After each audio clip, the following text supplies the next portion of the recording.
Hey, this is Joel Baker with American Giants. I thought we'd do something a little different today and talk about mini figures. There's Muffler Men, the giant 20-foot statues that we've all come to love and follow, and I've certainly spent a lot of time researching them, but there's this whole backstory and side story to mini figures that I thought I've never fully addressed this, and we should have an episode all about mini figures. So I thought it would be a good idea to stand here with my small collection and talk about it. I'd say miniature figures started right from the beginning with international fiberglass. Unfortunately, we don't have any photographic evidence of it, but I have talked to former workers and painters that worked in the late 60s for international fiberglass, and they definitely had prototypes. There were small miniatures. I'm not sure what they were made out of, but often these were made to display what the giant would look like when it was done. And when these miniatures were no longer being used or their purpose was done, it was put in the office of the marketing director, Violet Winslow, who kept them on a shelf in her office, and they were all lined up. Now, these are memories from guys who worked there. We have no photographic evidence of it, but those would be the first miniatures that I know of that were made. A few episodes ago, I talked about the first Muffler Man that went to Flagstaff. And this guy was a big hit. He stood at the Lumberjack Cafe, and inside they had, of course, the restaurant, but they had a small gift shop, and they sold matchbooks and coffee cups and all kinds of postcards and different things that you could buy in their little gift shop. And one of them was a miniature Muffler Man. They were made by a company in Japan who manufactured them. They're made out of like porcelain, so they can break, and they were shipped in crates to Flagstaff, and they were put on display, and many people bought them. I have read that some of the workers who worked there said that these little miniatures were extremely popular. Today, if you're lucky, you can still find one on eBay, but they're harder and harder to find. I found mine on eBay, and I think the American Giants Museum also had one donated to them that's in the display case there that you can view. But these are original from 1964, 1965, and they did come with an axe. Unfortunately, my axe is missing. Interestingly, these were not just sold in Flagstaff. There is evidence that there was another one made exactly like this by the same company, but instead of saying Flagstaff, Arizona, on the base, it says the Lumberjack Restaurant, Mexia, Texas. And so that these have surfaced as well on eBay, and they're from the same time period. And so I have found evidence that there was a couple named Kenny and Kathy Bush, and in 1971 they opened a Lumberjack restaurant in Mexia, Texas. Now, we have no evidence that there was a Muffler Man there. There might have been, and I've definitely searched for it, but they definitely sold the miniatures just like Flagstaff did. As I got going in Muffler Men and start making the videos and things, I think a lot of other people started having ideas, and I started getting emails from different people who were sculpting a miniature Muffler Men in their basement or their garage. Out of clay and all kinds of different things, and all grandiose ideas, very excited about what they were doing, gonna make miniatures, gonna market them. I got a lot of emails like that. One of them was from a guy named Russ Lowe. You recognize him from an episode we did on Mr. Bendo out of Chicago, and this is how Russ really started getting into Muffler Men. He would visit them. He liked the big ones, but he thought, well, I'm never going to be able to get a big one, so I'm going to start making miniatures. And he owned a hobby shop with his son, Brandon. Russ and Brandon did produce a number of these small miniatures and sold them in their hobby shop, but eventually, demand wasn't too high, and it kind of dwindled out. And the next person on the scene was Scott Farmer. And Scott Farmer lived in Maryland at the time. Now he's in Tulsa, Oklahoma. And he started doing larger giants, as you can see there, like the Astroland guy there. He started doing a little bigger ones, and he would hand sculpt these. He made molds of what he sculpted, and then he could make copies and variations. And Scott was really the first person I met that was really like into it. And he was making really cool creations and customizing them for people. And so Scott and I became good friends and would talk back and forth. And Scott really went on to be very instrumental, especially with Mary Beth and Buck Adams. Every time Mary Beth has a new figure she wants to have Mark Klein make, She's used Scott to do the prototype, and Mark will literally stand there with the prototype in his hand and design the actual 20-foot giant from what Scott designed based on, Mary Beth's dream of that particular giant. And we got to meet Scott when Buck was set up. I'm late to the party here. I just got into Tulsa. Michael's back there putting some fiberglass on the hands. We've got Chris over here and Scott Farmer, who does all the sculptures. I'm getting a test fin from the Buck Adams rocket, which is right over there, the gorgeous rocket that Chris made. I asked him if I could have this test fin. He said yes. I'm gonna put it on my wall. Is this cool or what? It's freaking awesome. Scott is a little bit more of the artist perspective and the hand-carved side of creating miniatures. Shortly after Scott was doing his miniatures, I remember a guy contacted me named Jim Boucher, and Jim started this whole line of bobbleheads, and he's worked very closely with businesses like Mary Beth and Buck Adams, and Bruce Kennedy, I believe, used them. And now the American Giants Museum is using them, as well as the Gemini Giant did. And there's this whole series of bobbleheads, and you can see some of them right there behind me. That's the Texaco Man we made. There's the Gemini Giant, which is really hard to find right now.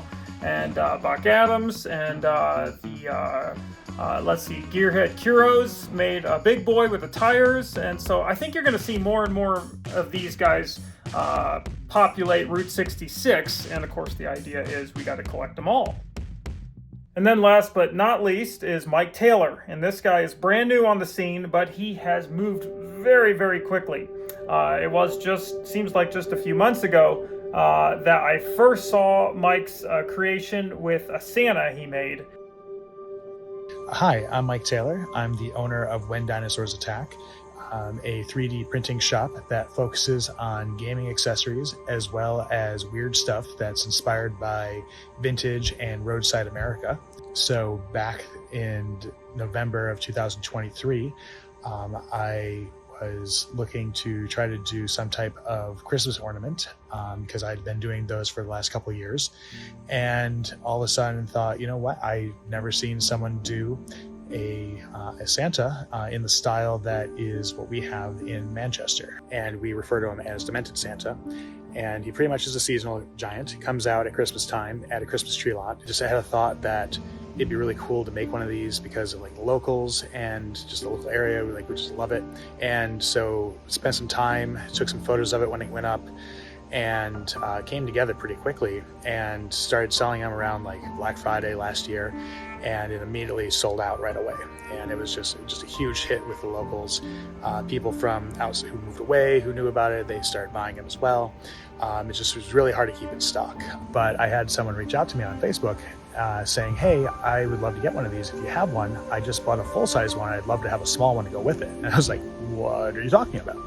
And at that point, Aaron of Kuish Construction in Illinois, we started talking more, and he kind of informed me a bit more about what's going on with giants and everything like that. And then he asked, is it possible to make a small version of my Viking? And so we did. And so our second design was the Carpet Viking, and it was a lot more intricate, a lot more detailed. Aaron's design itself is very, very colorful. Ended up being an 8-color print compared to Santa, which is like a 5. And so it took more time, took a lot more effort. Also has a shield that comes off his hand and everything. And talking with Aaron is when I learned a lot more about the giants and what's going and where they are and who they are and everything. And it was around this time that Aaron actually introduced me to Joel, so we got to talking.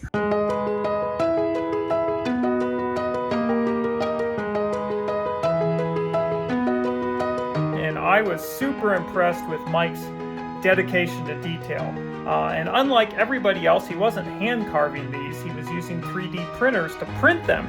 And so he would take scans of pictures and make 3D models in the computer.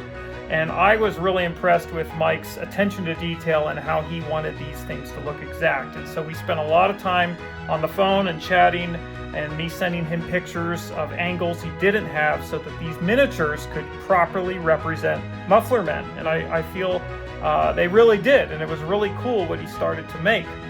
After doing the carpet Viking, I thought, well, why only do one at a time? Let's try doing 3. And so that's pretty much what I attempted to do.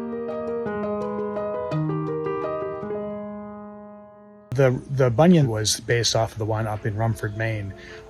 Since then, I've made a few different variations of it with different color hats and so on. But then the standard that I showed you is the Gemini Giant figure, which I had made him and then had posted it to my shop about maybe a month or so before everything went down in Wilmington, where the Gemini Giant was up for sale, and I was able to meet some really cool and interesting folks there from the area, and learn a lot more about what was going on there, and why, and like how like the Gemini was so important to them all. I was able to offer up that, for every Gemini sold during the course of their GoFundMe, that would donate back to that. And so the next, so I put this up like on Facebook, probably like maybe 10 o'clock at night or so, went to bed, woke up the next morning and had about 100 orders of them. And so we ended up donating quite a bit of money to the GoFundMe at the time. Started getting requests for doing either specific giants throughout the country, or like different models and different sculpts. And so one that was highly requested, including by Joel, was the Texaco Big Friend. And so the Texaco Big Friend was another one that I worked closely with Joel on to have made. Between Joel and his repertoire of photos and everything like that, as well as his in-person experience and feedback, was able to get the details more and more concise and accurate to the giant itself. And so in turn, it's been super popular. Joel had a number of these at the American Giants Museum opening that were available there. We've sent a number of them to the museum itself to give out to their volunteers as thank yous. And so it's been a great model and a lot of fun to see folks out there enjoying it as well. So after the Gemini Giant, I ended up having several businesses reach out asking about how possible it would be to have ones made of their giants. And each one has its own little differences that made it a lot of fun with it. Whether it's Big Josh and his belt and custom muffler, or Big Bill with his sign and buttons and name tag, they all ended up being just uniquely different, for the customer themselves, and was just happy to be able to do that.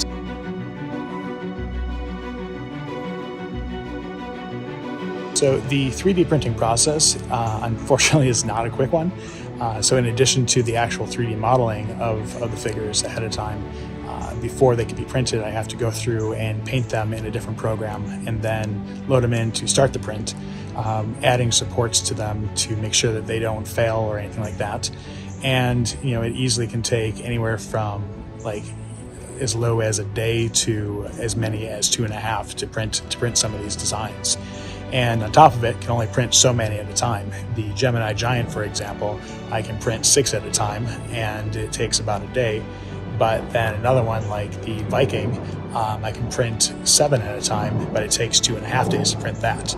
And it's all just relative to the complexity of the design and the paint scheme, and just how long it ultimately really takes to do.